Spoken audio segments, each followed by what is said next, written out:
خط تجميع شاحنات فالفو السويدية من الخطوط الإنتاجية المستحدثة في الشركة العامة للسيارات في الإسكندرية شمال بابل طبقا لاتفاقية مبرمة مع الشركة المصنعة، فهنا يبدأ تجميع هذه الشاحنات التي تمر بعدة مراحل وصولا إلى اكتمالها طبقا للمواصفات العالمية.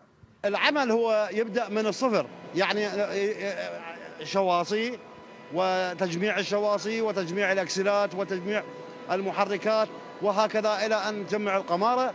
وزير الصناعة والمعادن الذي افتتح المعمل أكد في حديث للحرة أن إنتاج هذا المعمل يبلغ 25 شاحنة يوميا وبأسعار أقل من المستورد، مؤكدا أنه يشكل موردا اقتصاديا جديدا رغم محاولات الفاسدين ضرب الصناعة العراقية.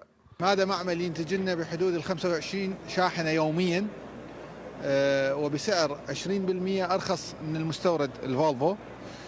كل البودي، كل تجميع 100%، كل الصناعة اللي فوق الشاصي، البودي،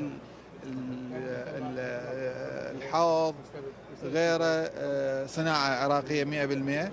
هذا يولد قوة للاقتصاد العراقي. تشوفون الهجمات اللي تصير على الصناعة العراقية وعلى شخوصها، لأن هناك بعض المتضررين من أصحاب السحت الحرام اللي يريدون يطلعون الدولار خارج البلد.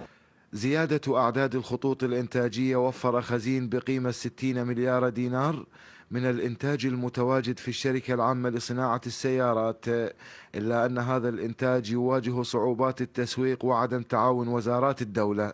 عندنا خزين من الإنتاج جاهز ما قيمته 60 مليار دينار عراقي موجود، ولكن لا أحد يطرق باب شركتنا للشراء من منتجاتنا. موجود إنتاج وطرقنا جميع الأبواب وإعلانات في التلفزيون بأنه تعايشوا، حتى لو عدم وجود تخصيص في الوزارة أو في المحافظة مستعدين للبيع وبدون دفعة مقدمة. خط إنتاجي جديد لتجميع شاحنات فولفو السويدية يضاف إلى مجموعة الخطوط الإنتاجية العاملة هنا في محاولة لرفض قطاع الصناعة رغم التحديات الكبيرة التي تواجه تسويق هذه الصناعات.